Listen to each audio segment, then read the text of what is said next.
The introduction of social media was considered to be a gift which could enhance your life by allowing you to connect with old friends and share important moments in your life.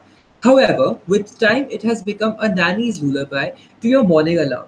From being a constant critique to even your toilet friend, social media, if not managed properly, can become a serious addiction that can consume your time and affect your work and relationships. Through stepping away from social media, assessing your addiction, and developing a healthy social media habit, you can work through this issue and create a more balanced life. Hello and good evening, everybody. Welcome to Another LawSikho. I am Aditya, and joining us today is the master of managing his time in social media, Ramanuj Mukherjee. Ramanuj, we welcome you on Another LawSikho. Thank you, Aditya. So I don't think that introduction is very true that I am a master of managing my time on social media. Well, you've been trying that, and thus this was necessary. I knew this was coming, but yeah. Yeah. So what I want to say is that like anybody else who uses social media. So there are two sides of social media. One is that it is a really highly productive. There is a lot of productive use possible of social media, and that there are using the social media you can reach out to a very large number of people. uh, you can deep into like your entire network at once. Like the benefits of social media is like serious, like there's a lot of benefit of the social media, but at the same time it can be extremely distracting and extremely destructive in a way, if not managed properly. The reason for that is that social media is just like any other drug, like like a drug. Probably like your mobile phone and social media is more addictive and more dangerous potentially than, say, alcoholism or being addicted to some hard drug. Like it is as difficult as that. Being addicted to smoking, it is really no different in terms of how powerful an addiction it is. And scientists have found that this addiction can literally like take over your life. And this is something that in formative years, like when you are young, when you are like, especially the new generation, they started using social media when they're 10, 11, 12, in their teenage years. Now you'll just like if somebody gets addicted to alcohol or smoking at teenage, it becomes really difficult for them like to avoid an addiction later on. Similarly, nobody thinks of social media like that, but it works in the same way. Like the scientists have found that the kind of dopamine release that happens uh, when you smoke or when you drink alcohol, it's a kind of same effect. The same brain functions have been seen by using social media. It's like when you get one like, one retweet, one share, and somebody writing a good comment. uh, it has the same impact. Like you have dopamine release in your head, you feel good, and it is something that is a coping mechanism as well. So for example, let's say that your life is not exactly going well. Okay, like let's say you are facing uh, stress at work. Let's say you're facing some real big problem in your relationship. The way people, what happens is that somebody who's an alcoholic, he will turn to alcohol. Like when things are going bad, you are stressed, you go have a smoke or you have alcohol. I mean, that is how addicted people behave. And it is the same with social media. You just go to social media, post a selfie or write a nice status, and you get likes and you feel good. So it's like something which helps you to escape the reality. So on one hand, you have like and you get more and more addicted. So you start living on social media and you ignore your real problems. The thing about stress and real life problems is that if you stay with them, if you fight them, if you deal with them, then you grow. You make things happen. You have a good life. You have a good chance of succeeding and beating the odds. But instead, if you go and have a smoke and forget about it, or if you get drunk, or you similarly you use social media to forget about your problems, then it's a terrible situation. It's like an escapism. Okay, and you do not end up achieving the things that you wanted to achieve in your life. Now, not only that, if you are extensively on social media, you get the feeling of being busy. You get the feeling of being rewarded as people are responding. You are doing something important. Let's say you are having a fight over veganism or feminism or some political issue. You feel like you're doing something good, but in reality, it is not affecting maybe anybody anywhere in the world, or it is not your goal in the first place. But you get this false sense of importance, false sense of doing something productive, false sense of being productive when you're actually not productive, and you end up wasting your time. So, and the other thing that happens is a fractured attention. So what is a fractured attention? So if you want to do something difficult, like if you're doing some hard, you're solving a hard problem, you need to keep your mind on the same problem from a long time. Like, just imagine the kind of concentration Darwin needed when he was coming up with evolution, theory of evolution, right? Or the kind of undivided attention that many scientists and mathematicians and computer scientists, developers, coders, they have to give to their work. Like, their brain has to be completely engrossed with the problem that they're dealing with. Now imagine Darwin was checking his Facebook like every half an hour, and he was getting WhatsApp messages every 10 minutes. And maybe he was being like he was having a argument over evolution. His initial theory he posted on Facebook, and he had a huge debate over that for the next 1 month. Imagine, would he have the time to sit and really do the work that counts? So I want to tell you, I can tell you about many successful people who have authors, scientists, psychologists, philosophers, lawyers, all these people. What many successful people I can give you examples of. They had like a practice where they would be completely away from all distractions and they will work, and those time is sacrosanct. Nobody will interrupt them, nobody will disturb them. In fact, like when Carl Jung came up with his in 1920s, he came up with his different types of personalities. Okay, and that is still used till today by psychologists, by companies to hire, and everybody uses it now. But when he came up with it, just imagine the what kind of concentration he needed. So what he did is that he built a villa in a jungle next to a lake where there'll be nobody, and there was nobody in that house. He will go there and stay for weeks, and he'll keep working on his theory, right? Because if he was living when he was living in his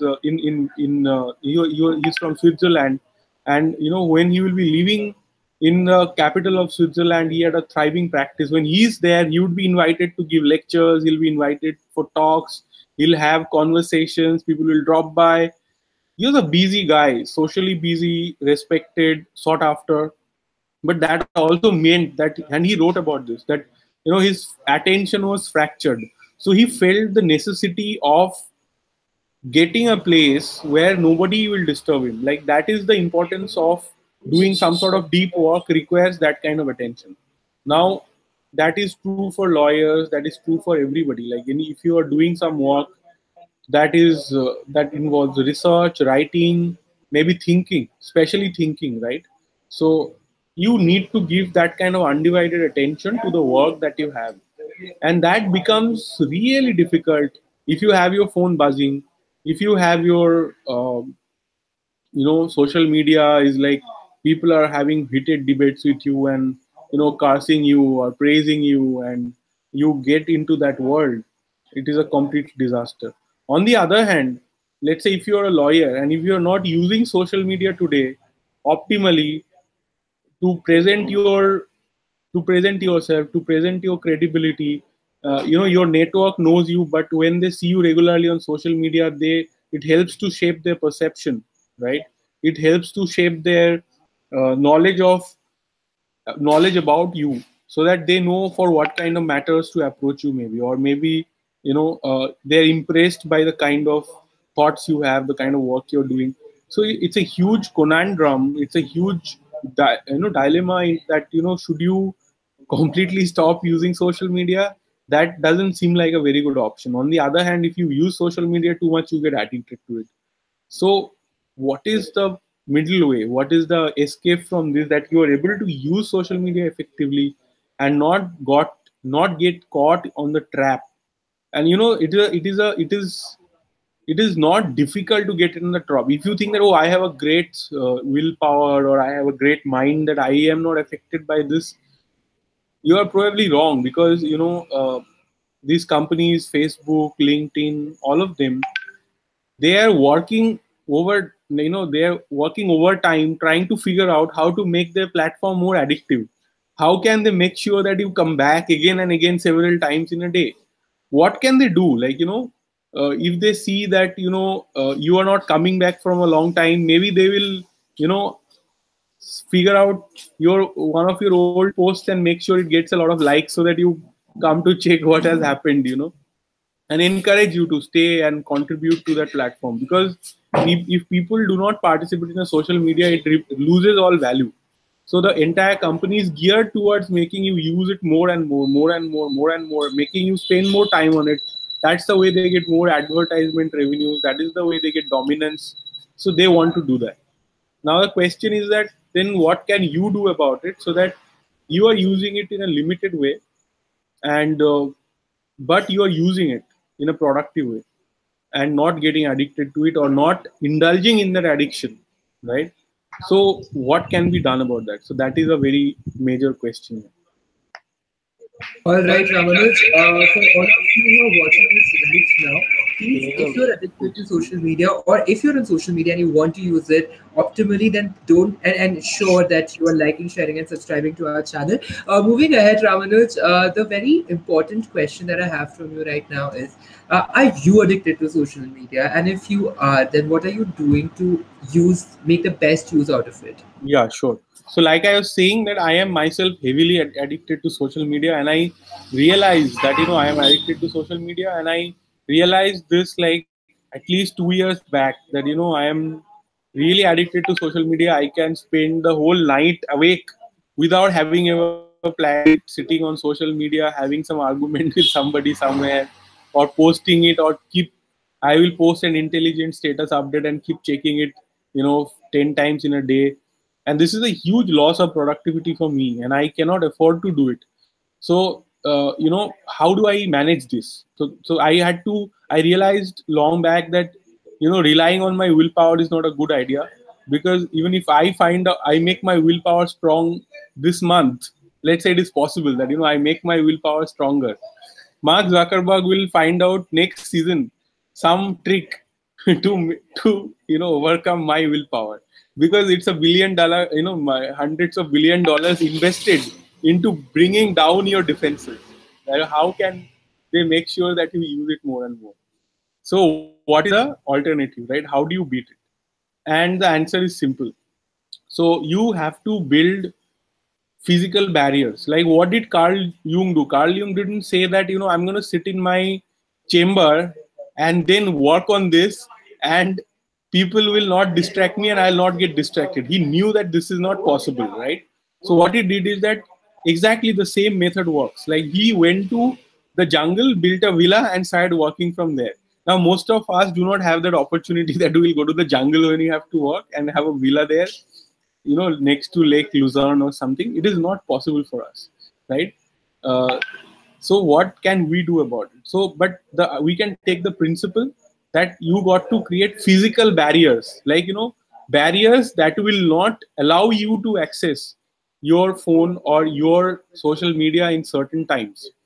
So, what are those things? So, number one thing that I did for my phone, every time I buy a phone, I make sure that I go straight after installing whatever apps I have to install. I go to the settings, and I disable all the notifications except for like phone ringing. All the other notifications are like completely disabled. So the phone cannot give me notifications. And really, I don't need notification for every WhatsApp message I get, because there are like hundreds of people sending me WhatsApp messages every day. There are thousands of people on my contact list, and people are going to send you all sorts of irrelevant forwards, this, that. And I'm happy to even look at those forwards, but if it keeps interrupting me when I'm working and I don't know what is important. So if somebody's calling me, I assume it's something important, but I don't need to know every time I receive a SMS, every time I receive a WhatsApp message, every time there is a status update. Facebook wants to update you even if somebody didn't do anything on your post. They will remind you, hey, your good friend so and you haven't talked in so long, why don't you have a chat? Like, that's a kind of things that Facebook will do, right? But you got to make sure that no notifications are enabled at all. And most people do not know that you can go and disable notifications. You can disable all notifications, that no notifications disturb you. My system is such that even my alarm has to take a permission from me to ring. Like, if I set it to ring the alarm, like, then only I give it a permission, then only that alarm software can ring. So that's something that you got to do. I think it is a very, very powerful step you can take that stops your phone from generally disturbing you and fracturing your attention. So that is one. The other thing that so basically these are all systems like you can use. Just like technology is, there are people investing in technology which can distract us. There are people who have invested in technologies, building technologies which stops this distraction. Okay, which is the amazing thing. So what are such technologies? So one of the top things I recommend is something called a Facebook Newsfeed Eradicator. So now see, the Facebook is a very powerful platform, and I don't want to stop using Facebook. Like, I have some 2,000 followers on Facebook, and I have around 5,000 friends on Facebook. So I look at Facebook also as a broadcasting channel, and same for like LinkedIn. In LinkedIn, I have over 20,000 connections. Now, what happens is that it has taken a certain amount of time and curation to have the right people in my network. So it is an asset that I have built up over time. And today, if I put out a certain message, it spreads. I can spread a message in my network, in Facebook, more so in LinkedIn. I can get a word out. So if I do something new in which I need collaborators, I can put out the word. If I want to hire somebody of a certain skill, I can put out the word and get those people. Recently, I needed to get in touch with people who work on law firm marketing, and I put it up on LinkedIn, and I instantly was connected to many people. I need a lawyer in Patiala. I can literally put it on my Facebook, and people will connect me with lawyers in Patiala. And this is really powerful, and this is very important. I don't want to lose this. But at the same time, every time I open Facebook, Facebook has its own seductive ways to make sure I spend a lot of time on it. So how can I stop that from happening? How I stop that from happening is that there is a Chrome extension called Facebook Newsfeed Eradicator. Now, this is a brilliant thing. I want to use Facebook as a communication device and not as a content consumption system. Do you understand what I'm saying? Like, on one hand, you can use Facebook to connect with other people, which you want to do. And the other thing is that you can use it as a place to consume content. Facebook wants you to consume content on the platform because that is how you spend more time on Facebook. So what can you do to stop consuming content on Facebook? Okay. And that is the Facebook Newsfeed Eradicator. The moment you install that, what happens is that Facebook Newsfeed disappears and it gets replaced by a quote from that app. Okay. So imagine you are logging into Facebook. You can see all the features of Facebook except the Facebook Newsfeed, which is the biggest main, like, what takes the maximum space on your screen when you open Facebook? That is your newsfeed, and the newsfeed is not there. You can message whoever you want to message. You can read your messages if anybody has messaged you on Facebook, and you can also go ahead and go to somebody's wall or go to somebody's profile and put an update on your own profile. You can post something if you want to. So all of that minus the Facebook newsfeed, and it works phenomenally well for me. I can go and do what I want to do on Facebook, be active on Facebook, but not become addicted to Facebook, right? So this is something that is really amazing. This is one thing that I use. Another app, like there are a number of other apps that I have to use. Like one thing doesn't work. Like if I use this one thing, it doesn't work. So for example, this works really well on my laptop. But what about the phone? So one thing I do is that I don't install Facebook app on my phone at all. I install Messenger, Facebook Messenger, because I want to use it to contact people. But I don't want to be contacted, like, see the news feed. So number thing, I don't install the Facebook app at all. If I ever install it, I quickly uninstall it. Then the other thing I do is that I still log in. Like, the addiction is so strong that I started logging in from my Chrome app in my phone. Okay, so I don't have Facebook, but so what I do is that I log in from my Chrome app onto Facebook. So how can I stop that from happening? So there are apps that can stop that as well. Okay, so that ensures that you cannot log in. Like, uh, so I'll tell you about those apps. But the thing is that I decided that I do not want to be completely out of touch with Facebook. Also, I want to see sometimes, what is there on my Facebook feed, because I also found it to be an extremely good source of news. Now, how can I use that? What I went for is that I started installing another app. It's called Flipped. Okay, like you can check it out. There are multiple apps. There are so many apps in this genre right now. They're paid apps, unpaid apps. The two that I found to be most useful, one is called App Block, and the other is Flipped.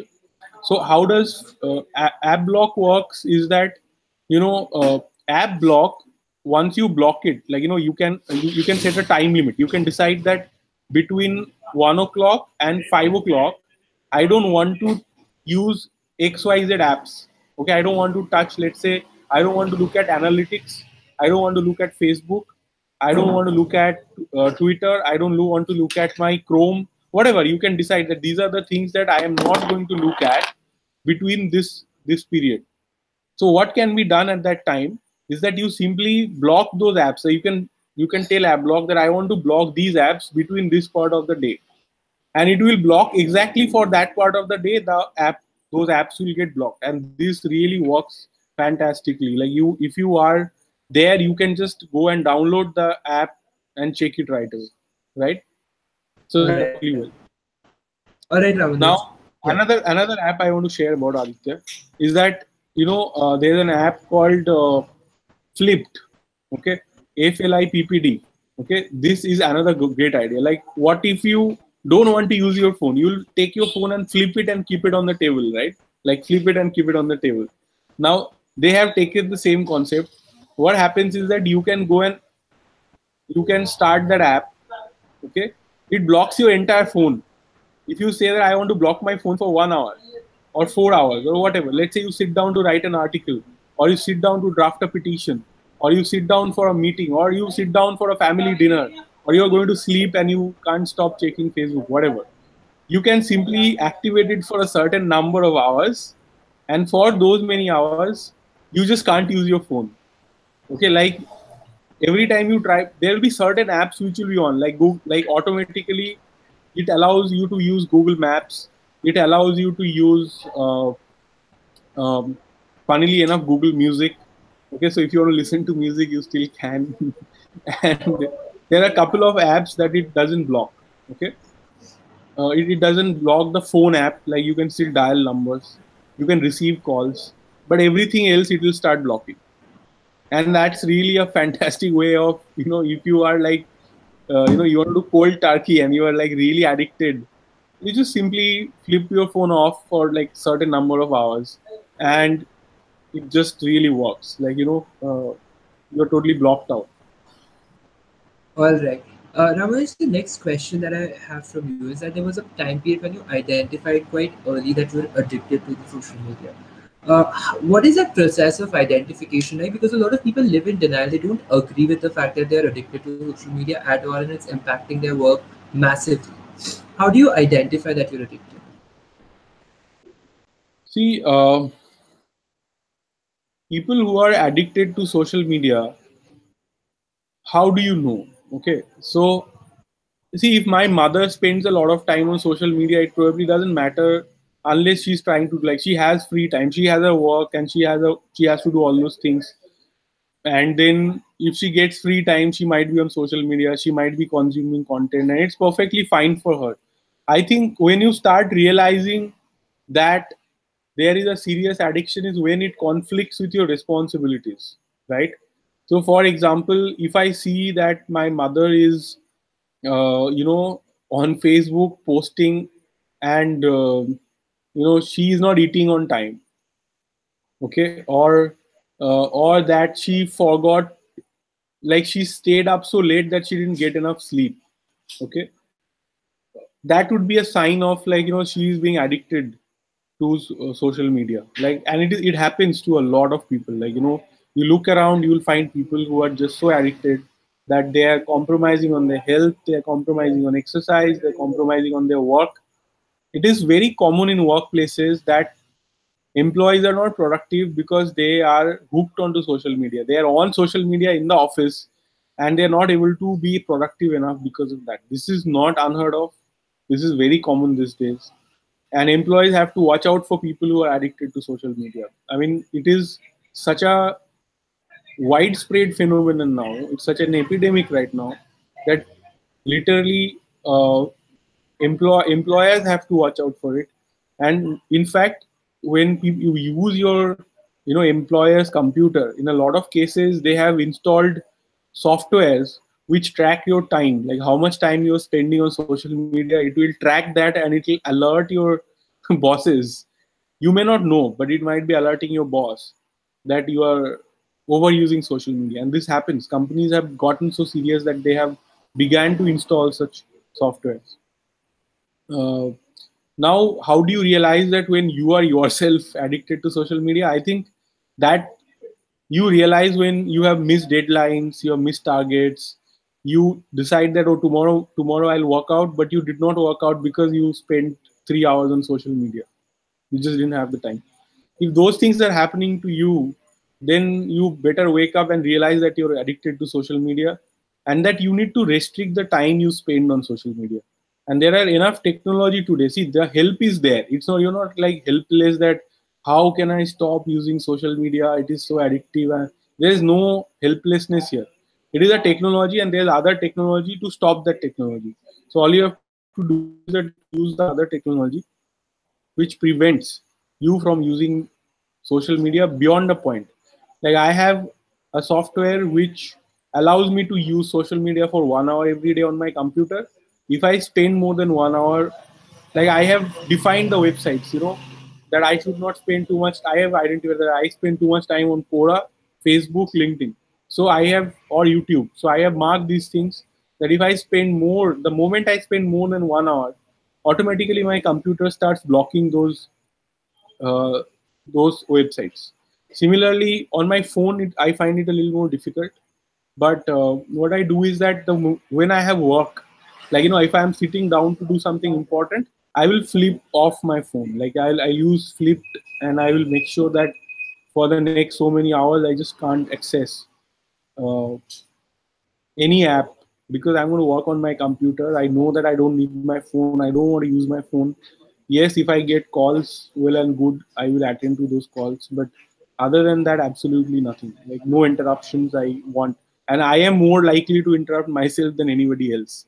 You are writing something, and maybe you're doing a hard work, and your brain wants a reprieve. It doesn't want to work so much, because ultimately our brains are not meant evolutionarily. It was not developed to sit and work for hours and hours and hours. But that is something that we need to learn to do. That is something that we need to teach our brain to do, to produce really phenomenally good work, or phenomenal success is created like that. So if you want to do that, then you have to train your brain. And the best thing to do, like, what will happen is that you are doing some work, then you run out of thoughts, you run out of ideas. Your brain will be like, okay, let's go and check some Facebook, okay, let's go post something on Twitter, okay, let's go post this beautiful picture on Instagram and get liked by some people and get some validation. That is how the brain works, because when it is tired and it is threatened and it is bothered, it wants to go and get some dopamine release, some reward, feelings of reward from social media. So you have to understand this, and you have to interrupt it, because if you don't, then it is highly unlikely that you will do your life's best work ever. That's the challenge. Ramanuj, I was reading this article the other day, and we've been discussing quite a lot about missing out on productivity. But what are the other necessary harms that one sort of enters or one sort of has of being excessively addicted to social media, apart from losing out on productivity? Yeah, I think that's a very good question, Anitya. Like, what else happens when we access social media too much? So, of course, there's a loss of productivity. For me personally, that is very important. But what happens is that it also disturbs our mind, right? Social media is geared towards giving you shocking content, right? It's a media like TV doesn't show TV like a crime TV. Like they report crime.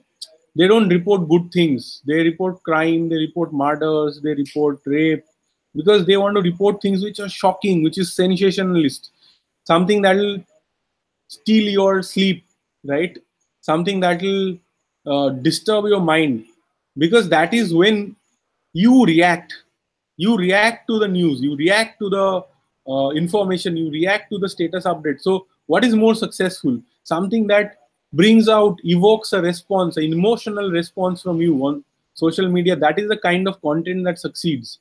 So what gets promoted on social media is that kind of content, something that will make you angry, something that will make you upset, something that will make you maybe very proud, maybe very excited. Now this constant excitement, this constant fear, or that constant threat, this is not good for our brain, this is not good for our mind, this is not good for even our mental health, and it disturbs us. It like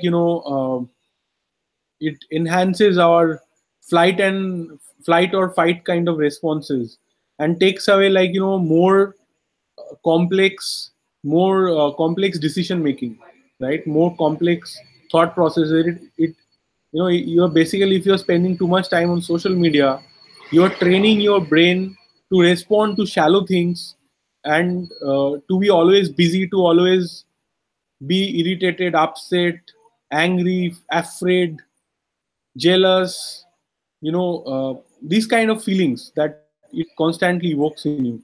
And human mind is not built for this. It can experience all this, but this is not necessarily good for your mind, and it creates a kind of uh, you know it is addictive. It will prevent you from living your life with full attention. All right, Ramanuj, you talked about human brain not being, accustomed to or facing troubles for all this emotional turmoil that social media gives.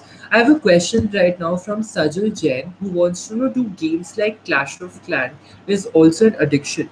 Now, there are a lot of other games as well that we were speaking of earlier in the day. When we have games like Ludo King, or we have other card games, or other games like Angry Birds or Flappy Birds became extremely addictive. Pokemon Go became extremely addictive. So, what are the necessary harms of all these games as well? And we've been discussing quite a few benefits of social media, and if used productively, how they can be of help as well. Do these games have any benefits at all? I really don't think that there are any clear benefits of these kind of games. I don't play these games. I have played and I have seen how addictive they are, and I just don't play these games. But uh, I think the methods that we discussed about limiting the time that you spend on social media, the same thing can be done for these games also, right? So you can ration the time that you spend. Like you can have apps that will ration the time that you can spend on Candy Crush. Like every day you can play for let's say 5 minutes or whatever, like 10 minutes, whatever you allow, and beyond that it will not allow you to play. That kind of apps are there, which will ration the time that you can spend on such apps, which I think is a great idea. Whether they impact your mind, they impact in the same way. So what happens is that the reason that these games are addictive is the same thing. What happens is that you successfully, say you do a step of a game successfully, it gives you a feeling of accomplishment. It gives you a activates the reward center in your brain, makes you feel good about it, and makes you forget about the real problems that you are supposed to be dealing with in your life. So that way it works exactly in the same way as social media, but social media is even more powerful because the game is predictable and boring at the end of the day. Social media is not. Like, it will bring real life scenarios. It's like the real, you know it's like massive online game with like real life players, whether it's the prince of England getting married to an actress, or a huge fight between BJP and Congress happening in Karnataka, or it may be that some crime has been committed somewhere in the country and you are rallying support, and you are protesting against it. All of these things are real, and then you don't know what will come up tomorrow, right? On social media, or day after, or maybe it is a sound bite where you're trying to hear whether you hear Laurel or something like whatever, so or the dress, whether it is black or white or whatever, golden. So there is no end to this content. There is no end to these surprises. So social media is much more dangerous and addictive than even these games. What happens in these games is that you get invested. Like built you have come to a certain level of game and you want to go to the next level and the next level, and you don't want to give up, right? And the game developers know that, and they have maybe built 5,000 levels, right? So you don't know how many levels are there in that game. You can keep going to the next level, and there's no end to it.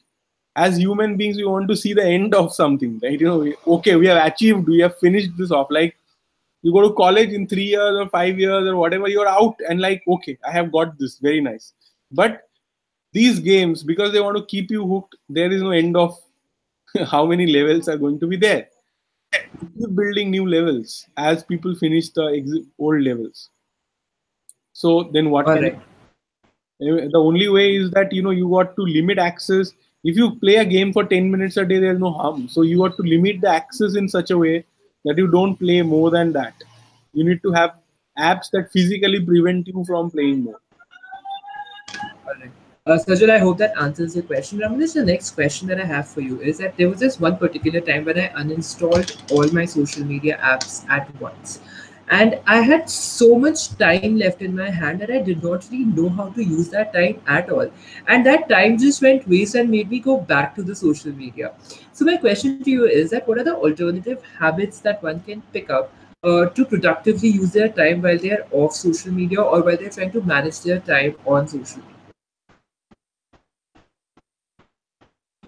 So what happens is that just like in social media, you can um so you have to understand something, okay? Like, there is a huge power in a game, or huge power in this kind of addictive social media content, right?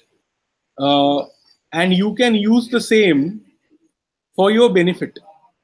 Okay, how can it be for your benefit? Like, see, the idea is simple, right?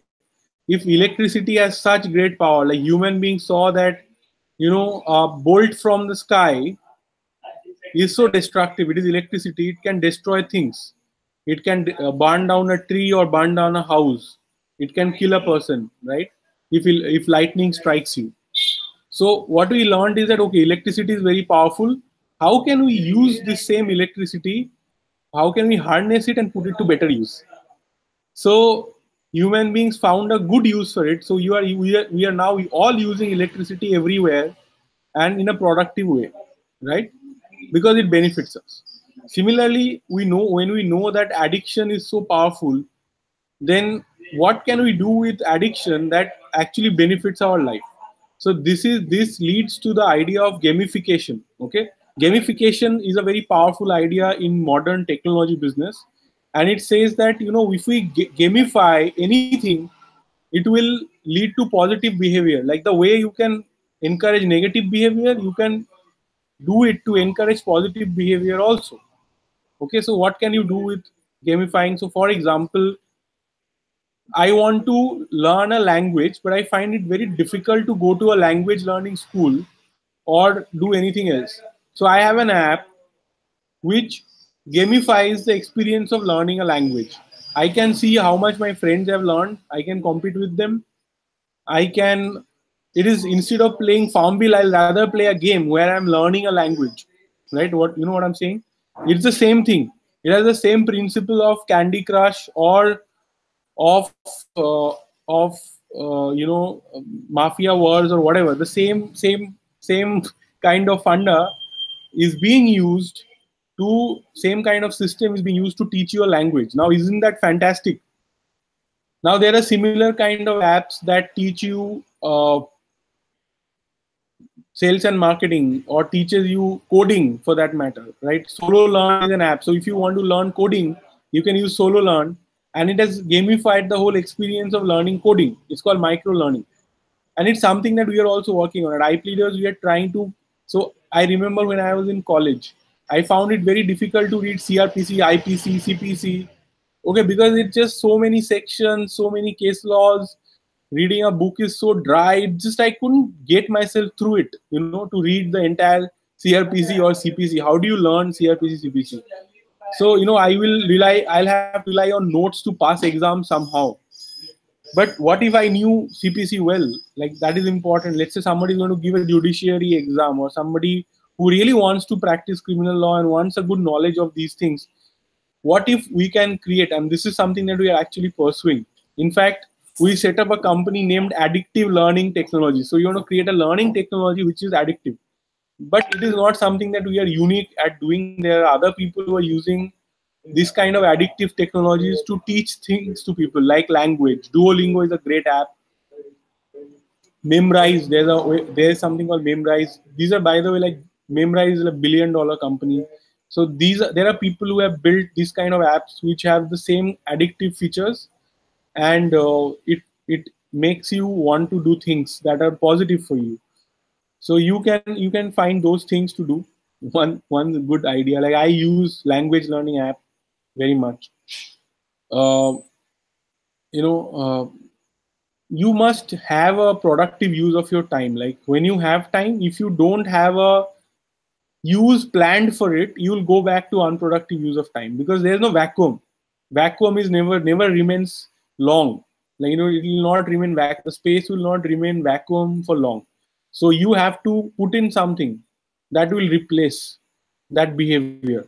So, one good thing I can recommend is that you can, let's say you are trying to build your career, so you can have an online course which is on your phone, and you set up alarms to remind you to certain times you're going to only use that app, and you can set your time restriction apps in such a way that at that time you can read no app other than that app. So then you will start studying at that time. So these are some of the ideas that I can share. There are a lot of other things. There are other things which are highly rewarding. Go meet your friends, hang out with them, like, call your friends, call your professional contacts, have a discussion with them, share your ideas, write a blog post, record a video, share it, do a webinar. There are many positive things you can do in your life. So you should make a list, and that time should be allocated.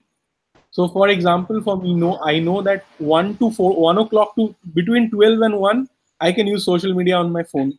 There's no restriction. But from 1 to 4, I want to use that time productively, either writing or communicating with my colleagues, or for some work for my business. So for that time, my social media is just blocked automatically. I cannot use social media at that time. There's no way I can use it. I have ensured that. So these are some of the things you can do. Like, but you have to have a plan. If you just sit idle, then yes, you will go back to, you'll stop. You'll not get rewarded. So you'll want to be rewarded, and you'll go back to something. So do something rewarding, which will help you in real life in that time that Uh, from social media. sure. Ramanuj, you spoke about online courses as one of the mediums for alternative ideas to take up. I was having a word with one of the students that we have at IT Leaders yesterday, and he told me that the courses in itself are very addictive. Given the fact that LawSikho has launched a range of courses right now, can you please tell us as to what is so addictive and interesting and innovative about our courses? So, one thing is that the simple accessibility, right? So let's say you have a book of say you want to learn cyber law and you have a book, right, of cyber law. Now, are you going to really carry it around with yourself wherever you go? Chances are less that you will not do that. So you need to make a special time when you sit down on your table and actually read this. So you have to, you have to set aside everything else from your life and then do it. And which is difficult thing to do. Most people don't do it. For the entire semester, people don't sit down and read a book. Even they know that in the end of the semester they'll have a real trouble passing the exam. Even then they cannot do it. It is a hard thing to do. But imagine you have the same book, or even better, videos, because reading a book is harder but watching a video is easier. So let's say you have videos and you have text and you have things like that right in your phone, in an app, iPhone app or an Android app, and you can just drag out the thing whenever you remember, whenever you think of something. Maybe somebody asked you a question and you couldn't answer it, and you can just pull out your phone and check it out and read. So this is basically when your phone is always with you 24/7. So if you are sitting in a flight, you're sitting in a car traveling, you're standing in a train, you are doing anything, whatever you are doing, you can simply pull out your phone, plug in your earphones and listen to a video, or you can read a lesson. This is extremely powerful. This is something that helps you to learn. I mean, it goes a long way, because accessibility itself is a huge boon for you to studying. You need to make it more likely that you study, make it more likely that you are learn to learn, not more difficult. So the difficulty level of studying from a book or study material which is in hard copy to reading something or watching something on your phone is much less. There's a huge leap of technology that makes this possible. So that itself is a huge amount of convenience. So this is one thing. The second thing is that when you start studying, you can ask questions, you get answers, you again get, your answers may be upvoted. When you write a blog post, it is published. It is people are commenting on it. You can see that 5,000 people have read it, or 10,000, or we had cases where 1 lakh, 2 lakh, 4 lakh people have read one blog post. Then you are encouraged to write more. You feel great, and people contact you in your real life. People say good things about you. So this is inbuilt into our courses. When you take a long-term course with us, you're writing, you're getting feedback on your writing. You have people calling you up and giving you feedback, making sure you're attending webinars. So that really helps to again, it is addictive. When you start getting rewarded, more people saw your article, more people commented on it, you get rewarded. People contacted you, your classmates saw it and told you a good thing, you get rewarded. So that positive, very important trait of writing then becomes strengthened in you. So that is one example. Then let's say you are you are getting any sort of rewards for the kind of questions you ask, the participation you have, the things you write. You can see yourself ranked among the other people. You can see, okay, I am ranked 12th in my whole batch, or in this course I'm ranked 12th, so I want to improve it. Or when you are studying it, you can see that, okay, I have completed 1/10th of my course, or 1/12th of my, I have finished 37%. Okay, I want to finish 100%. So you want to complete that bar and you study more for that purpose. These are small triggers inbuilt into the app, into the system, that makes you study more, makes you prepare more, makes you spend more time learning and studying. And this is a very powerful thing. And we are constantly working on enhancing those things. Just like Facebook works on you spending more time on Facebook, consuming videos, reading articles and stuff like that, reading status message, updating photos. We are working on making it more addictive for you to study and to learn and to write things. And that is something that we are working on. I mean that makes a difference when you start studying online. All right, ladies and gentlemen, studying with addiction, studying with interest is what the 7 new diploma courses of LawSikho has to offer. Do check it out. I have already linked the link to all the courses in the comment section as well as the description as we talk. Ramanuj, I have a question right now from Nosheen Ansari, who wants to know, what is your opinion on platforms like Quora? How can we best utilize it? See, Quora is a social media, and while it is better in the sense that you feel a accomplishment that I read so many new things. Okay, I learned so many new things. Maybe you don't need to learn that right now. It is not a systematic learning. They are just showing you random content. Okay, so you are not planning that, okay, I want to become an expert in cyber law and I will learn only cyber law related Quora answers. It doesn't happen. The system is not built in that way, right? So what happens is that you keep reading a lot of random stuff. If you write, obviously best use of Quora is to write, and other people are reading and coming to know about you, coming to know about your, maybe your practice, maybe about your program, maybe about your, product or service, whatever you're offering. They're coming to know about it. That is very helpful. I know a lot of lawyers who are very active on Quora and they get clients from Quora, right? Because when people search on Google, they find those things. So it is good, no doubt it is a good thing. And but it is nonetheless social media, and nonetheless I have spent 3 hours on Quora and realized, oh shit, I had so much work and I just spent all the time on Quora. What happened? You know, it's just like any other social media. Be very careful about Quora. And Quora is dangerous even more because, on Facebook you are watching videos of cats and completely useless things, reading political, commentaries. But in Quora it feels like, oh, I am getting knowledge. I am reading some real useful things and real insightful experiences of people's lives, etc., etc. I want to know. I am getting knowledge. But in the end of the day, it is still an addiction. It is still wasting your time unless you are doing something focused with a specific purpose, achieving a specific goal. It is another way to trap you. Only thing is that here it is not maybe entertainment. It is just it's infotainment, information entertainment, and you get addicted to it. So be very careful of Quora as well. Make sure that you don't spend more than half an hour on Quora in a day. And if you are spending then half an hour, better spend it writing than consuming content. Be very careful about any platform that wants you to consume content. All right, Ramanuj, I'm going to take the last question for the hour. This question is coming from Sarjana Sanithya. Her question is, what is more important, knowledge or certification from an affiliated body?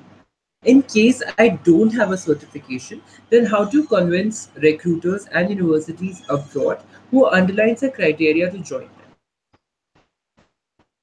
Okay, so see, the question is about whether what is the value of a certificate. Most of the time, a certificate has no value on its own.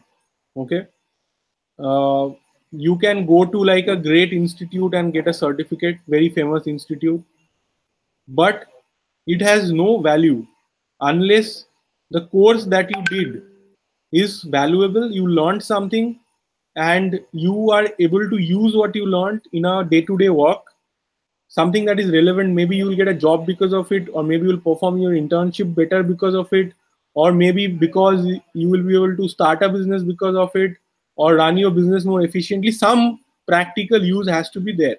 Okay, for example, if you do a course on cyber law, then you better learn something useful about cyber law that you can do. Maybe you learn how to implement GDPR in a company, or maybe you learn how to draft a technology contract. Maybe you learn how to prosecute or take action against somebody who hacked your computer. Something you have to learn that has a practical uh, use. Otherwise, no matter what a famous institute it is, if it is giving you certificates just to write a CV point, whereas you're not learning enough, you're not getting enough practical knowledge that is somewhere useful to somebody in the world, then very soon the value of that certificate will drop and disappear. Okay, like even if today you go to an IIT and get a certificate, and if it is an easy to get certificate, right, which doesn't actually teach you something useful, and everybody is getting this certificate, very soon nobody will respect this certificate anymore, and the value of it disappears, right? On the other hand, let's say you do not get a certificate, but you know how to do things. Let's say you know how to negotiate a contract, how to draft a contract, but you have no certificate. Now compare two situations. There is one guy who got a certificate from IIM Ahmedabad for drafting contracts. Okay, great institute, IIM Ahmedabad, very reputed, everything. And there is another guy who doesn't have any certificate but knows how to negotiate a contract, how to draft an amazing contract. These two people come to you and say that both of them have applied for a job and you have shortlisted both of them because one guy was referred by somebody. He drafted a contract, brilliant contract, and his friend told Aditya, you're looking for somebody who can draft contract. This guy has drafted a good contract for me. Other guy, you have looked at his CV, I am Ahmedabad, and you have called him. Okay. Now tell me something. Which one person will you hire? There are two people. Which one will you hire? One guy, I am in Ahmedabad, doesn't know how to draft contract, or maybe drafts bad contracts, but has I am Ahmedabad certificate. The other person doesn't have any certificate, but really knows how to draft contracts. Okay, who will you hire? Obviously, the one who knows how to draft contracts. Yeah. Now the ideal situation is that the course from IIM Ahmedabad is not just a certificate, but also teaches you well about how to draft a contract. If that is the case, then go for it. If there's any institute which is famous, which has a great reputation, it is giving you a certificate, but it is real, right? People who are doing that actually know how to do things that is valued by the market. Fantastic. Go and take that course. But if you don't have such a course, and you are getting just a certificate. India is full of distance education courses, which is just a certificate, but it not help you to get any jobs. Like today, what is the reason that if you go for a job and you have done a distance course, people do not take you seriously? Why is that? When we started the NUJS diploma course, we found that, like, even if it is from NUJS, people did not value it. They are like, ये सब diploma करने का कोई जरूरत नहीं है. Or you have a diploma, so what? A big deal. Like these are all, you can buy these kind of things in the market. That was the kind of reaction initially. But what happens is that over time, people did well because the program is good, right? So over time, the reputation built up. So somebody went and did a great job somewhere and they realized that, okay, this is because of this course. So the employer got convinced. So what happened is that, many times we have gotten students, they were interning in Amarchand Mangaldas and Suresh Shroff with a partner, and the partner told them, you should go and do this course. And they came and did the course, right? Or even today, like, one lawyer friend called and said that, one of my colleagues, and said that, I want to send my intern, he's working, he's interning long term with me, and I want him to do a corporate law course. What course do you have? So what is happening is that people are sending us people because they have the reputation, right? They know that this works. So whatever certificate, if there is a good course, the certificate of that over time gets more and more valuable. The news spreads, right? The news spreads, the information spreads. And by the way, when people see a certificate on your CV, whatever certificate it is, they might ask you a few questions. So what do you know about this? If you mentioned cyber, I have done cyber law from WIPO, great. Okay, I have done IP law, IP valuation from WIPO, great. Now I'm going to ask you questions about IP evaluation. And if you can't answer those questions, then two things happen. Your value in my eyes go down. I'm not going to hire you because you claim to know something and you don't know it. The second thing is that I will have serious doubts about this WIPO. Next time I see another CV with WIPO on it, I'll not consider it valuable. But let's say there is a diploma from LawSikho.com. And you're like, what is LawSikho? I don't know. I don't care. But okay, you have a certificate in M&A. So I'm going to ask you questions about M&A now that you're sitting in front of me and you have mentioned this. And I ask you questions on M&A and I'm very impressed with the answers you're giving. Then I'll be like, my God, it looks like this thing is great. And over time, 1 year, 2 year, 3 year, this plays out. And these certificates grow in value. And we have seen that happening with our certificates. Today, if somebody says that I've done an IP leaders course and I've passed it, then people take it seriously that, yeah, this must be something worthwhile. It cannot be absolute crap. All right. With this, Ramanuj, we come to an end of an hour with LawSikho. It's almost 9 o'clock. Thank you so much for today. For those of you who are watching us, remember that getting addicted to social media can be fatal, but making use of it and making productive use of it can be extremely beneficial for you. So get in focus and get into the correct use of using your social media. Thank you so much, Ramanuj, for joining us today. It was amazing as always to have you on this show. For everybody who's watching us, don't forget to like, share, and subscribe. This is me, Aditya, signing off from an hour with LawSikho. It's 9 o'clock. See you tomorrow again at 8 with Abhyuday Agarwal, who will be talking of an aspect of corporate law that you probably don't know about. Till then, out, LawSikho.